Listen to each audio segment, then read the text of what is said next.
of the Ministerial Code relating to a breach of Cabinet confidentiality and the rules relating to the security of government business. The Prime Minister has made clear the importance of maintaining high standards in public life and her expectation that ministers should uphold these standards as set out in the Ministerial Code. All ministers are personally responsible for deciding how to act and conduct themselves in the light of the Code and for justifying their actions and conduct to Parliament and the public. However, ministers only remain in office so long as they retain the confidence of the Prime Minister. She is the ultimate judge of the standards of behaviour expected of a minister and the appropriate consequences of a breach of those standards. My right honourable friend has explained her decision to resign, and to be clear, the information that was circulated was subject to Cabinet confidentiality and under live discussion within the government. In light of this, it would not be appropriate to discuss the specifics of the matter further in the House, but the Prime Minister is clear that the security of government business is paramount, as is Cabinet responsibility. The Prime Minister paid tribute to my right honourable friend's service as Home Secretary, noting that her time in office was marked by a steadfast commitment to keeping the British people safe and overseeing the largest ever ceremonial policing operation when thousands of officers were deployed from forces across the United Kingdom to ensure the safety of the royal family for all those who gathered in mourning for Her late Majesty the Queen. Having accepted my right honourable friend's resignation, the Prime Minister acted decisively to appoint my right honourable friend, the member for Welwyn-Hatfield, as Home Secretary yesterday afternoon.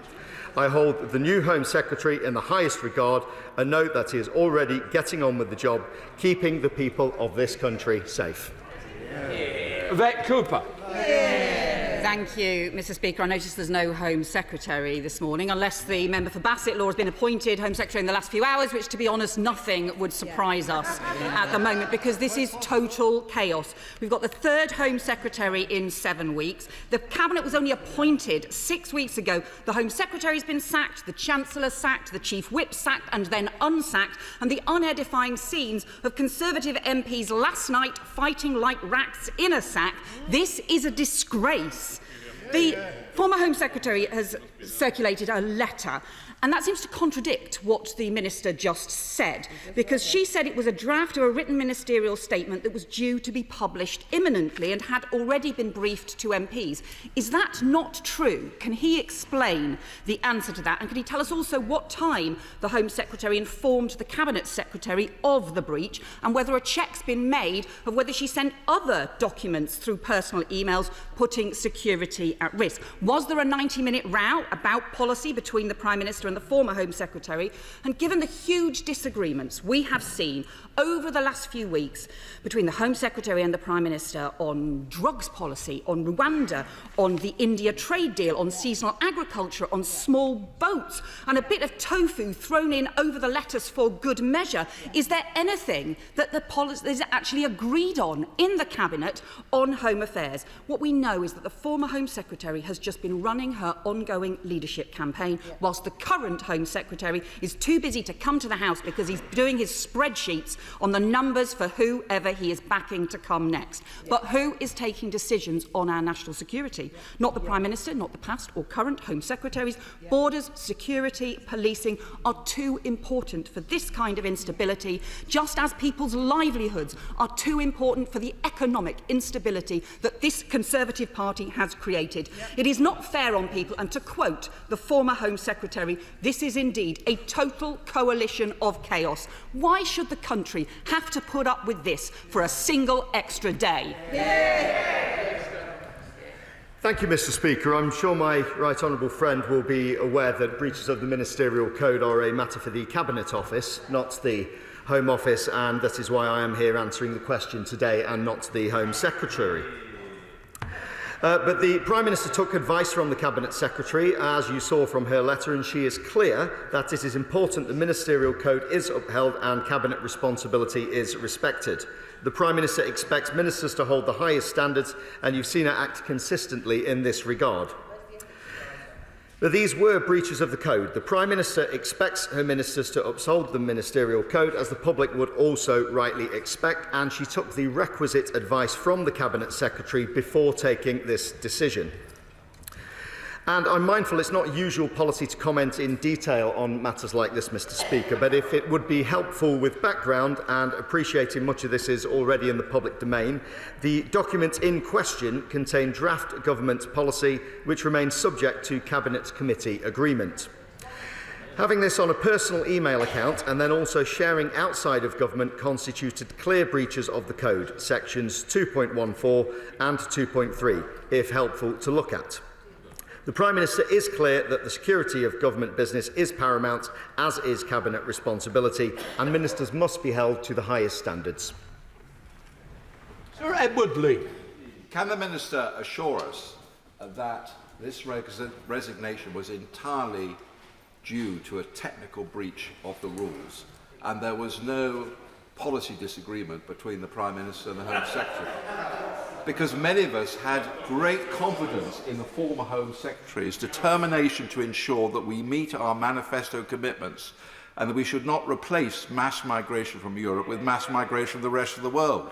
So can the Minister assure us that the policy remains exactly the same as it was under the previous Home Secretary? We will stop mass migration. We can have the boxing conversations going on. I know, but please, it's very distracting. This just does not happen between backbenchers and the box. Can we just make sure that doesn't happen? Right. Minister. Thank you, Mr. Speaker. I thank the Right Honourable Member for Gainsborough for his question, and I can reassure him that this government stands firm in tackling illegal immigration. And whilst again this is not my policy area, I'm sure the new Home Secretary will highlight this. But I would also reassure my honourable friend that he will have seen the resignation letter from the former Home Secretary where she does outline her reasons, and that this was for a breach of the ministerial code, which is why she took the decision to resign. SNP spokesperson Anne McLaughlin. Mr. Speaker, let's be clear, the idea that this Conservative government are suddenly avid followers of the ministerial code is for the birds. What was the real reason for the Home Secretary's abrupt departure?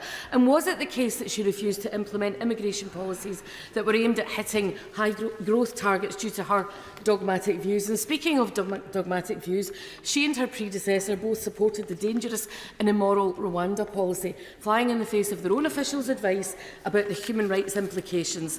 Will he confirm that the new Home Secretary, that the old Home Secretary's departure marks the end of that abhorrent policy, and will it be consigned to the scrap heap where it belongs? And can I just end by quoting Colin Yeo, a prominent immigration lawyer noted for his comprehensive analysis of Home Affairs matters. Today he posted an assessment called Braverman's Legacy as Home Secretary that simply says, Suella Braverman was Home Secretary for 43 days. Does he have anything to add to that? I thank the honourable lady for her question. I'm not going to preempt government policy. Work is ongoing looking at immigration as part of the growth plan, but it also would not be right for me to speculate on private discussions, and that is a matter for the Cabinet and, of course, their decision to take on that. Why we are here today is to discuss the breaches of the ministerial code and the reasons for the Home Secretary's resignation. Member of the committee, Lee Anderson. Mr. Speaker, now then, I think the Shadow Home Secretary makes a really good point. The member for Bassetlaw would make an excellent Home Secretary, but that's another conversation. Look, I'm sad to see the previous Home Secretary leave. We had a conversation last week about small boats, ECHR, and the excellent Rwanda scheme. But I'm not convinced, so please convince me, Minister, that the Cabinet, Government and Number 10 were totally behind the previous Home Secretary. Thank you, Mr. Speaker, and I thank my honourable friend for Ashfield for, as ever, championing the cause of making sure we have secure borders. And I know himself he is a great champion for this and will no doubt continue to push the case for this. And this government has shown that it is committed, of course, to making sure that we tackle illegal immigration and the criminal acts that are going on in the Channel. And again, whilst I wouldn't want to preempt the policies of the new Home Secretary, I'm sure when he next comes to this House he will be able to give you the assurance that you seek. John Speller. Thank you, Mr. Speaker. And no Home Secretary, no Chief Whip, no Deputy Chief Whip. This truly is an okey-cokey cabinet, isn't it? In and out. But what I want to ask the Minister directly is, there's a lot of difference between security and embarrassment for the government. So can he actually tell us the security classification of the documents he's referring to? And also, can he tell us whether any other ministers are using personal email accounts in order to conduct government business? Thank you, Mr. Speaker. To the honourable gentleman, I would say this is not information that I am privy to. It is also not information that should necessarily be in the public domain either. I think it has also been made very clear from the statement at the start that we are dealing with sensitive government matters, and it is important that sensitive government documents are therefore kept sensitive. This is the reason the Home Secretary tendered her resignation. She recognises that and that this breached the ministerial code, and this is why she resigned as outlined in her letter. Andrew Bridgen. Speaker, for the avoidance of doubt, would the Minister outline to the House the Government's current policy on immigration, and will he tell the House whether it's actually under review at the moment? I thank my honourable friend for his question. I would refer him to the previous answers that we have given. Again, this is not for me to discuss policy today as much as the reasons for the resignation of the Home Secretary, although, again, I am sure that the new Home Secretary will come to the House, and I'm sure he will be discussing that in line with the growth plan and our commitment to tackle immigration at a future date. Ellie Reeves. Thank you, Mr. Speaker. That someone who defended Dominic Cummings and expressed her intent to break international law ever became our Home Secretary shows how broken the government is under the Tories. But having a new Home Secretary doesn't solve the problem. This government is gridlocked, endlessly U-turning and completely failing the public. Isn't it clear that it's only through a general election that we can again bring stability and security to our country? Thank you, Mr. Speaker. Again, I would remind the honourable lady that we do not live in a presidential system, and of course it is up to this government to command the confidence of this House, which is the case, and it has been very clear that we will not be having a general election. But this is not the business for this House this morning. We are here to discuss the resignation of the Home Secretary, and I think we should stick to that, Mr. Speaker, rather than trying to diverge into other areas. I think I'll decide, though, do you not? Tom Hunt. My constituents were informed yesterday that 200 economic migrants will be accommodated in a hotel in the town centre in Ipswich, of great cost to the taxpayer, putting pressure on local public services and actually also putting local jobs at risk. Will the Minister confirm to me that the new Home Secretary will prioritise the unsustainable practice of accommodating illegal immigrants in hotels and also throw their support behind things like the Miranda scheme that the Labour Party oppose, which is potentially the only way we can nip this problem in the bud? Thank you, Mr. Speaker. I thank the honourable member for Ipswich for his question, and I think in terms of reassurance, what I would say is we've seen the Prime Minister acting very swiftly to get a new Home Secretary in place yesterday afternoon, and that is because this government is committed to pushing ahead with our agenda, and of course important issues that my honourable friend has highlighted there which need attention. This is why it is so important that we do have that stability, and this is why the Prime Minister took the action that she did. Alistair Carmichael. Because it's surely obvious that the Home Secretary resigned because it's now understood in government that government's immigration policy is a major block to economic growth. And if that is the case, then I welcome the change and I welcome the new Home Secretary, and we will do if he ever graces the chamber with his presence. When he reports back to the Home Office, when we look at immigration policy in relation to economic growth, will he remind the Home Secretary that we need urgent change in the law relating to visas for non-EEA nationals seeking to work in our fishing industry? Minister. Thank you, Mr. Speaker. I thank the honourable gentleman for his question. Once again, I think it's been made clear that we should not be responding to speculation. Private discussions are exactly that, and what we have come here to deal with today are the facts. And the facts are the Home Secretary has tendered her resignation for a breach of the ministerial code, and policy issues are something for another time and not this House today. Mr. Speaker, I was very disappointed to see the previous Home Secretary leave her role. She's a tremendous loss to those of us who hope that one day, just one day, this government might finally get a grip of the small boats crisis. It would be a huge mistake if this government were to soften its tough line on preventing illegal immigrants entering this country upon their departure. Can the Minister confirm that the government's policy remains unchanged? Thank you, Mr. Speaker. I thank my honourable friend for his question, and whilst I may already said that I cannot speak on behalf of other ministers with this, I think you will have seen from the Prime Minister's letter to the Home Secretary where she was thanked for the work that she has done, whether this was with the huge policing operation for late Her Majesty, or whether it is with the other work that she's been doing, and of course clamping down on illegal immigration, keeping the British people safe, and I'm sure that work will continue. Mr. Speaker, it's been widely reported that a member of the Cabinet was involved in a fracas last night during the vote. Was there a breach of the ministerial code, and will that be investigated? Thank you, Mr. Speaker. I thank my honourable friend for his question. Of course, if my honourable friend believes such breaches have occurred, then there is a set process for people to refer that to. But I do think that we shouldn't be commenting on speculation. I think, as we see from the press this morning, there are many stories, many things about the lobby last night, which I was in, of course, and I certainly didn't see what I believe other people have been saying they saw. So I think rather than comment on speculation, we should stick to facts, and the facts are why we are here today. Kirsten Oswald. Thank you very much, Mr. Speaker.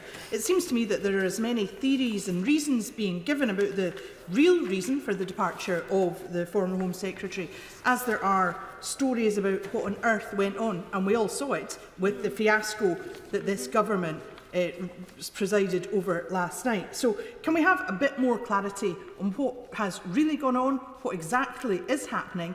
And I noticed that the Minister has been somewhat selective in who he will answer in terms of immigration. I think it's quite important that he gives us some clarity here and now on whether he is seriously defending the abhorrent policies of the former Home Secretary.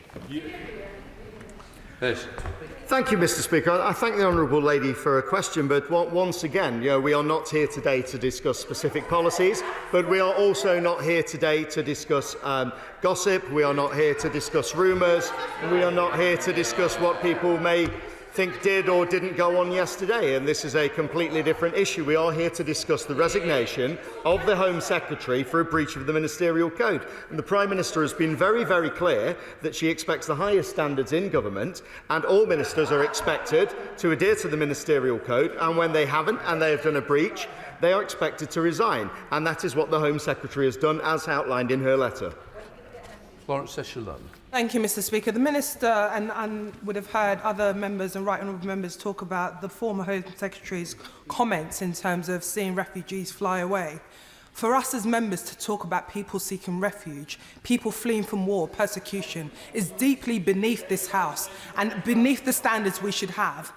The current Chancellor, who, as we all know, is probably the Prime Minister, has said that he wants to see a more compassionate Conservative. Yeah. Can the Minister outline that the new Home Secretary will be outlining that compassion in when we are dealing and talking about people seeking asylum and refuge in our country? Yeah.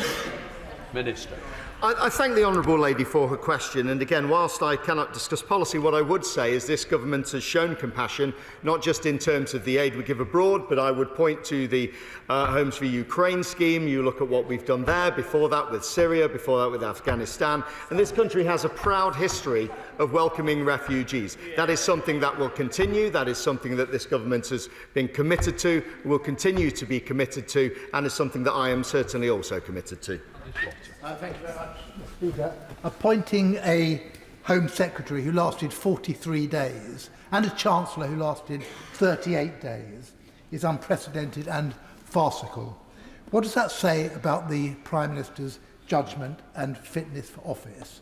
She has no support anywhere in this House anymore. Shouldn't she be following her former colleagues to the back benches, pausing only to ask for a dissolution of Parliament? Thank you, Mr. Speaker, and I'd remind my honourable friend that appointments are a matter for the Prime Minister. The Prime Minister has outlined what she expects in terms of conducts of ministers, and when the Prime Minister has changed her appointment, she has done it swiftly. The Prime Minister has been very clear on this, that she expects us to be working together towards our growth plan to deliver for the people of this country, and that is why she has taken the actions that she has. Dave Dugan. Thank you, Mr Speaker. The former Home Secretary got her jotters because she was on manoeuvres, and the Cabinet at large is on manoeuvres to find out who's going to replace the Prime Minister. But the de facto Prime Minister, the Chancellor, didn't want anybody's manoeuvres competing with his own. Yeah. Isn't that the truth? It's nothing to do with that breach of the code. Yeah. Minister. Well, thank you, Mr Speaker. I mean, I would say to the honourable gentleman, I think the proof here is in the resignation letter of the Home Secretary herself. The Home Secretary herself has outlined the reasons why she has resigned from her position. She's been very clear about the ministerial code, which areas it is that she has breached, and of course, as we say, other matters are to be treated separately. But why we are here today, once again, is to discuss why the Home Secretary resigned. We're not here to discuss other matters that involve internal party politics. Kate Green.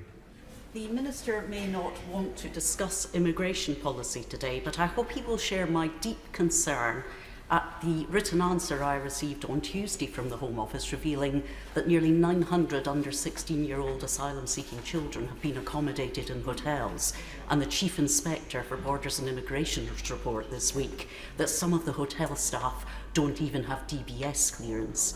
Will he go back to the Home Office immediately after this question to urge action to get those children out of those hotels and into a place of safety?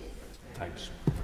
Thank you, Mr Speaker. I thank the honourable lady for her question, and I am happy to pass it on to the Home Office and ask them that question so they can provide you with that information. But, of course, we do remain committed to safeguarding children, whether that's children in this country or children that we have received coming into the country.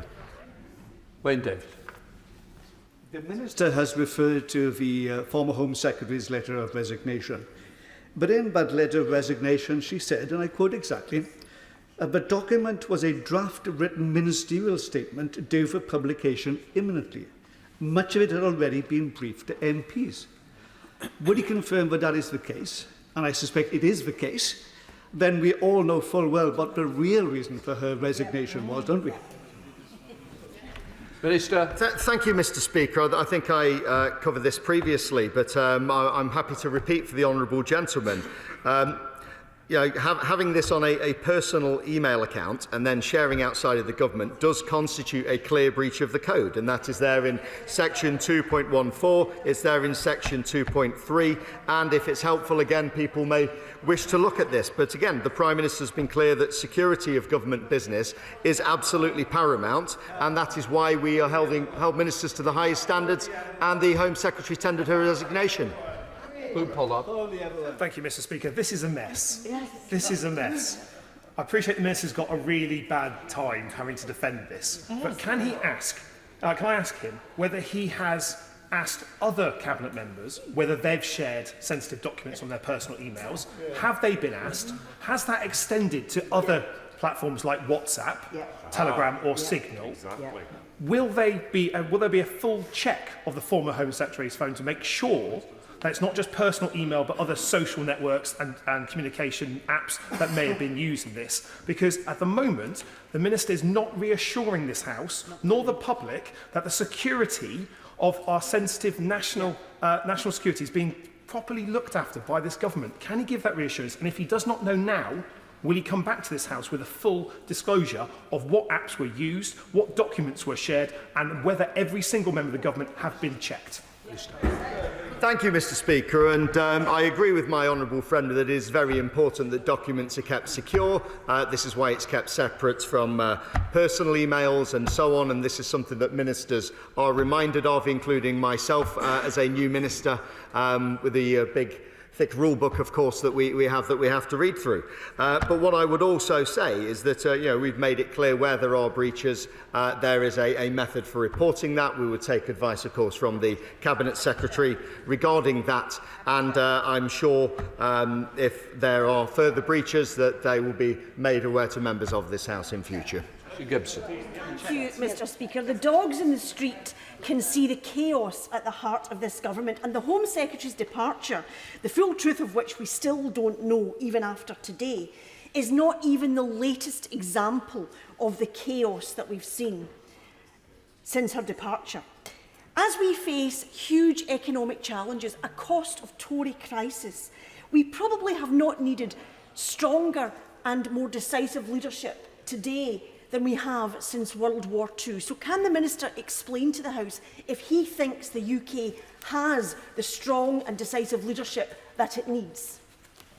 Thank you, Mr. Speaker. I thank the honourable lady for her question, and I absolutely do have that strong and decisive leadership. And it was strong and decisive leadership that received the resignation of the Home Secretary and then appointed another Home Secretary the same afternoon. And as the Prime Minister has been very clear, the Prime Minister wants to move forward. She wants to move quickly to deliver for the people of this country, and that is why appointments have been made. And of course, with the breadth of talent on the backbenchers that we currently have, there's a wide pool of talent to choose from, and I'm glad that we're in this situation rather than having to send our front bench on training courses as the opposition have had to do recently.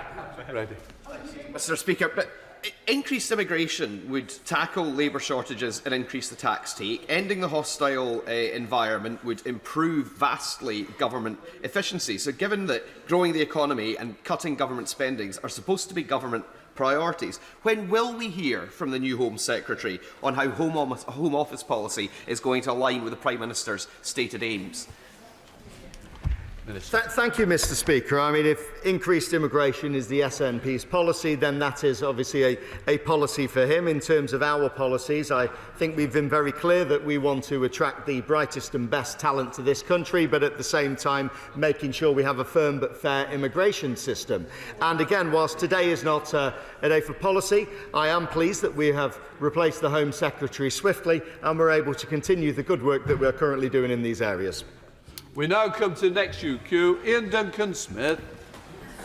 Mr. Speaker, to ask the Secretary of State for Foreign, Commonwealth and Development Affairs if he would make a statement on the role of the Chinese Consul General, who it appears now took part in the assault of Bob Chen. Minister. Thank you very much indeed, Mr. Speaker, and I'm very grateful to my honourable friend for his question, and also deeply aware of the strength of feeling in this House and in the other place about the scenes of violence at the Consulate General of the People's Republic of China in Manchester on Sunday afternoon, and I'm very happy to provide an update on our response. You've been kind enough, Mr. Speaker, to indicate that you might allow me to speak for a few more minutes, a couple more minutes, just to set out the position.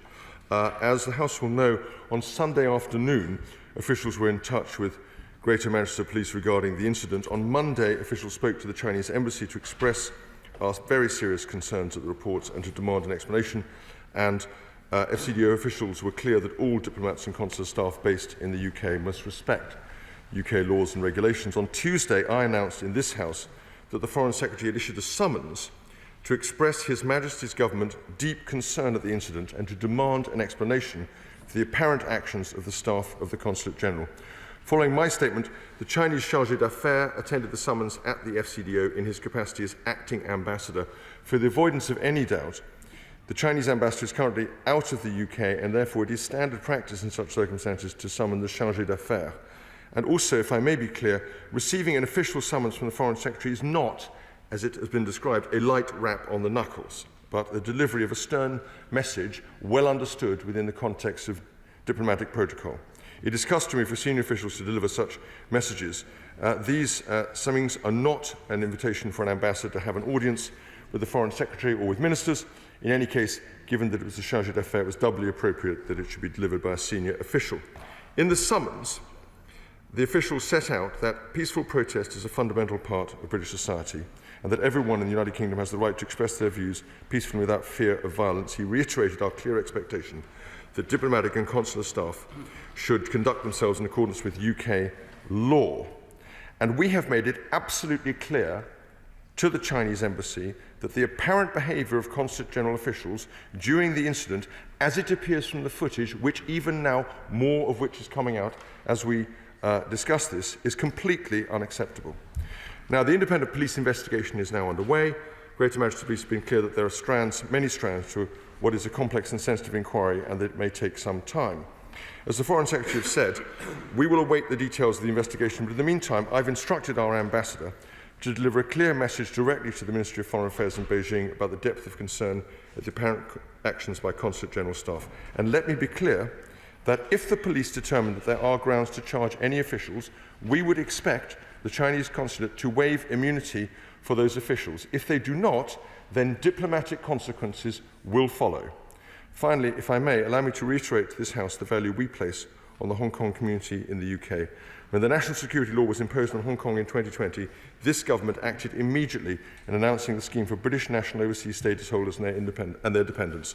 Since then, over 100,000 people and their families have made the decision to move to the UK to live, work and make this their new home. And I want to put on record here now again today officially a reaffirmation of our unwavering support for them and our commitment to their safety. They are most welcome here. Recognising the interest that this issue has across this House, Mr. Speaker, the Government will seek to update the House on this matter next week with your permission.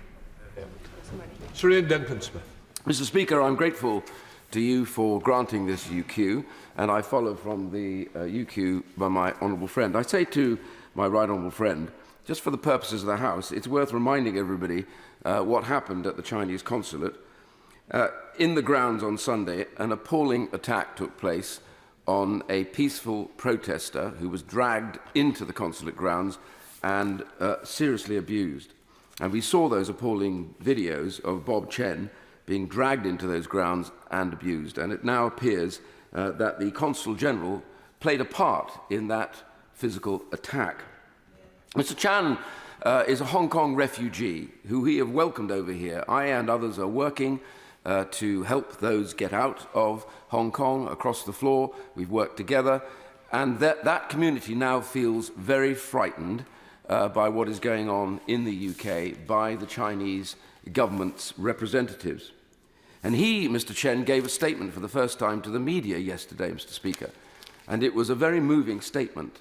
He spoke of how badly bruised and damaged he is and how frightened he is, and his wife and child were in the room as well at the same time. I thought it was very brave of him because he now fears being targeted by the Chinese Communist Party here in the United Kingdom. So I say to my right honourable friend that now overnight we discover that the Consul General has himself admitted that not only did he take part in this attack, but that he was responsible, in his own words, for pulling his hair and tearing his scalp. This is the Consul General, let alone the others that were there. So I, like many others, members of IPAC and others within this House, have worked together on helping Hong Kong refugees, and I credit the government in the work that they have done to get them over here on the B&Os. But I now urge the government to be much, much clearer than just using diplomatic language. I urge the government to make it clear in the light of this new evidence that it's not just unacceptable that any consular individual should have taken part in anything like this, but that any consular individual who is proved to have been one of the perpetrators of this outrageous and violent attack on Mr. Chen will be made persona non grata immediately and sent back to China. The government has the diplomatic power to dismiss them. Whether or not there are criminal proceedings, the fact is we do not want them here in the UK and they must go. And I urge my right honourable friend to come to the dispatch box and show the resolution that is necessary to send that message to China, despite what others and officials may say, be careful of tit for tat. Ignore that. Get to the dispatch box and simply say they will leave the United Kingdom. Any one of them that was in on that attack is not welcome, and the ambassador will be informed of that forthwith. Minister. Well, I thank my right honourable friend very much indeed for his further remarks.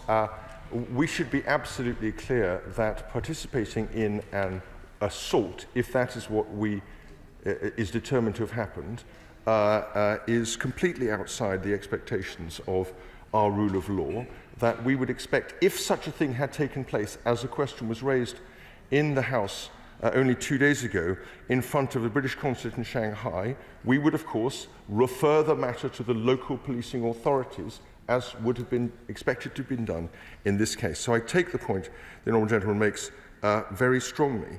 And, of course, he's also right to insist, as he insisted in the previous question that we discussed on this, that the diplomatic channel and the legal channel are distinct.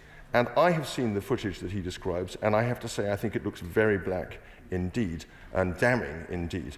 But there isn't a process that we're going through, and we need to make a factual determination.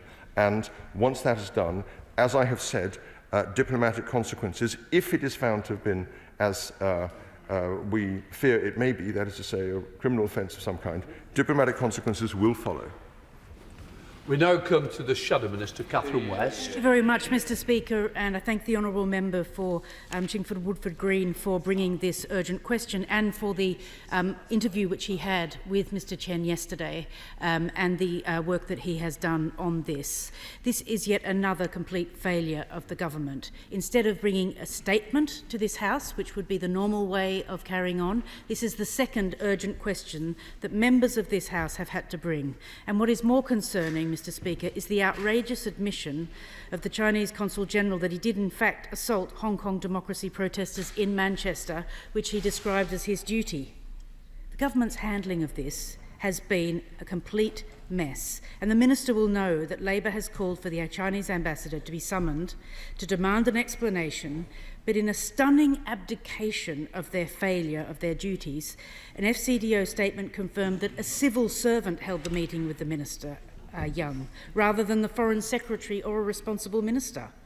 While I have the utmost confidence in the abilities of FCDO officials to fulfil their responsibilities, there are moments in foreign policy where only a minister and an elected minister will do. Sadly, Mr Speaker, it appears that this chaotic government has unleashed upon the country through its failed economic agenda and is now hampering ministers' ability to stand up for the most basic rights which we hold dear. The Minister has the chance to send a clear message, not just to the Chinese government, but to the government in Myanmar and any other country which might have repressive regimes and where refugees fear for their safety in this country. He will know that on the 12th of May, from this dispatch box, we challenged the government to come forward with a comprehensive plan for safety for Hong Kong nationals and others. So 2 questions.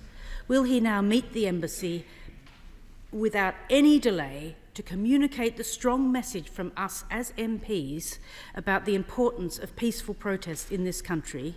And on the question of the CCTV footage, is it the case that the Greater Manchester Police have not yet received the footage because the Consular General is refusing to hand it over? What will he do to tackle this problem?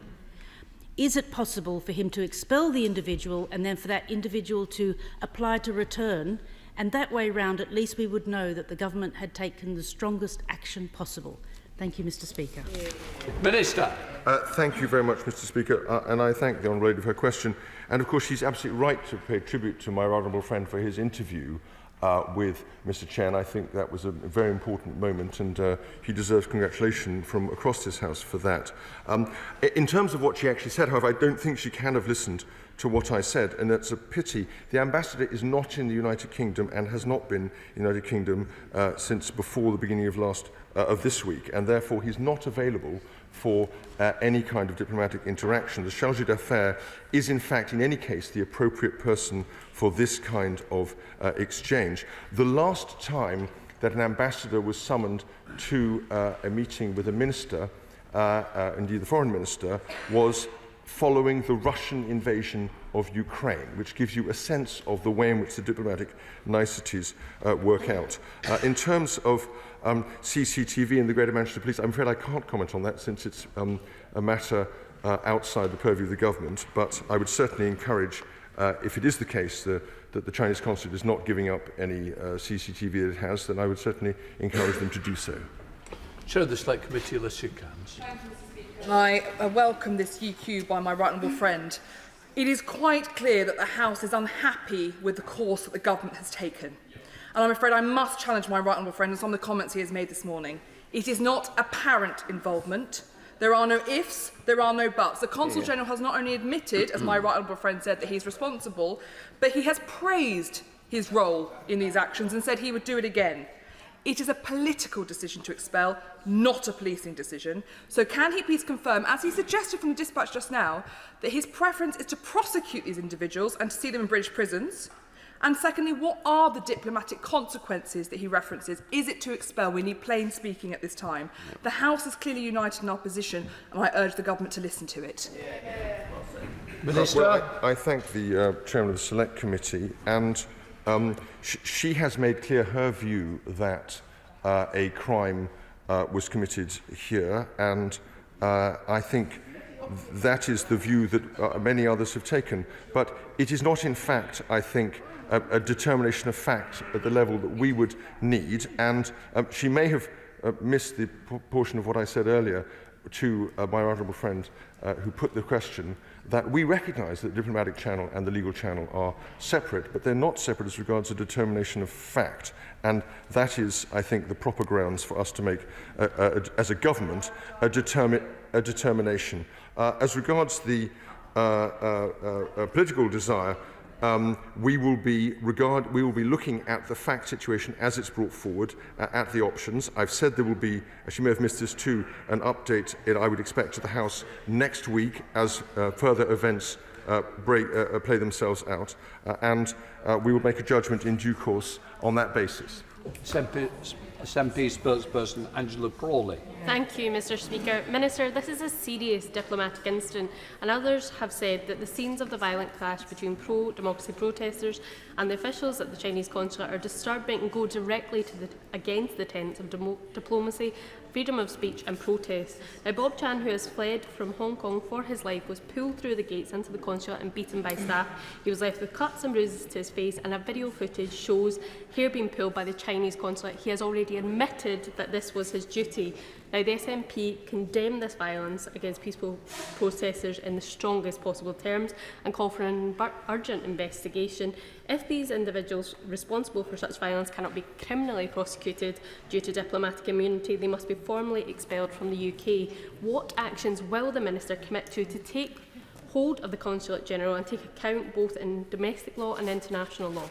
Well, Mr. Speaker, I've set out the actions we're proposing to take at the moment, and of course we recognise, and I said in terms, the seriousness of this matter, and of course we also recognise the seriousness with which the House takes this matter. Now, as to the Consul General's remarks about it being its duty, I think they are sufficiently absurd not to require comment from the dispatch box. Tim Morton. Thank you, Mr. Speaker, and thank you for the steadfast support that you've continued to show those that are sanctioned by China. The Consulate General seems to have forgotten he was in Manchester, where we allow free speech, and thought he was in Lhasa, Hong Kong, or Xinjiang, where peaceful demonstration is routinely met by violence from the authorities. This doesn't require clear messages in due course, as the Minister has just said.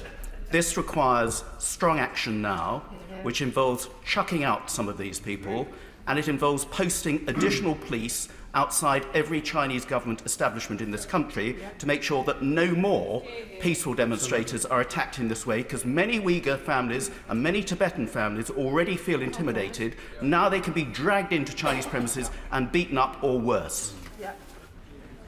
Minister. Well, I thank my honourable friend for his question. The point about he's right to raise the contrast between our own rule of law and the deplorable, despicable experience of the Uyghurs that has been meted out to the Uyghurs in Xinjiang. He will know that only last week the UN Human Rights Commission debated this matter on the back of an extraordinarily damning report by former President Bachelet of Chile, and that is now in the public domain. As regards police support, I think it is a fact about this that the demonstration was notified to the Greater Manchester Police. They were on hand at the time, and so it's not absolutely clear that police support as such is what is required. There clearly has been some kind of failure in this case, and we need to work out, if there was, what it was. Thank you, Mr. Speaker. Yesterday, I joined Bob Chan in a press conference in which he bravely detailed the awful ordeal in my constituency. In an interview with Sky News reporter Inzi Rashid, the Chinese Consul General in Manchester has now confirmed that the footage did show him destroying banners and assaulting a protester, which he argued was his duty. The high-brows and the above-the-law attitude of the Consul General is sickening. Will the government stop dragging their feet and take immediate action by declaring the Consul General persona non grata? Minister. Well, I thank my honourable friend, and of course he too has engaged very closely with Mr Chan, and very, very welcome that is too, and I thank him. I'm sure from everyone around this House would congratulate him and thank him for his support on that. He has, in his question, revisited questions I've already debated at some length and announced from the dispatch box. We have put in place a series of measures which we are going through now, and in due course we will expect to update the House on progress in this developing situation. Richard Holden. Thank you very much indeed, Mr Speaker, and I'd like to thank you, sir, for your continued efforts in this direction and to hold the Chinese to account and help us do so in this House. But there is, could the Minister just answer a question quickly about, there's another protest this weekend in Manchester. Has the Minister contacted Greater Manchester Police already to ensure that those protesters who are there can have the protection of Greater Manchester Police, which they clearly haven't had to date? Again, I thank the honourable gentleman for his question. I personally wasn't aware of the further demonstrations. The House has now been made aware of them. I will ensure that officials make some notification. This is a Home Office matter, so it will go through the Home Office. And of course, even within the Home Office network of relationships, our police are independent of government, rightly so, for the best rule of law reasons, and so we will respect that. I'm not sure yet that what happened here necessarily was a failure of policing in this case. It certainly appears that way, and we would expect the Greater Manchester Police to be able to do whatever they can next time round. Leila Brown. Mr Speaker, frankly, this is now just ridiculous, and I hope that the Minister can see the force of the will of the House, and I hope that helps him in what he needs to do next. Article 41 of the Vienna Convention for Diplomatic Relations says that diplomats need to respect the law and regulations of the receiving state. And Article 9 says that the receiving state has the right to declare that person persona non grata at any time with no explanation. The CPS then says that that is done when the police have sufficient evidence to justify court proceedings. Now, given the video, given the admission, the lack of action by the government is frankly laughable at this point. This is now a political decision. Can he explain why he is not making them persona non grata now? Minister. The Honourable Lady quotes the convention, and it's very interesting, but she skated over the key phrase, which was when the police have sufficient evidence. And we're not in that position yet. And when they are, as I have assured the House, there will be consequences if that evidence proves to be dispositive. Thank you, Mr Speaker. My right honourable friend is a diplomat. I understand that. But does he not understand? Does he not understand that if this assault took place on the streets of this country, the individuals responsible would be in prison cells and before magistrates? Therefore, it's very simple. Every single day that those responsible remain on these shores is a disgrace and a stain on our society. So can we not take the decision now to encourage my honourable friend and his colleagues to expel the people responsible today? Minister. Of course, the House has a very strong view on this, and I fully recognise it. But of course, if this apparent offence had taken place elsewhere on the streets of the United Kingdom, it would be subject to the same kind of police investigation and determination, and potentially a prosecution, potentially as a result. Chris Brown. Thank you, Mr Speaker. I welcome the Minister to his post because I know him to be a decent, intelligent and honourable man. But he talks of diplomatic niceties. The time for diplomatic niceties is long, long past. Do you think the Chinese government cares about diplomatic niceties? Of course, what the Minister should be doing is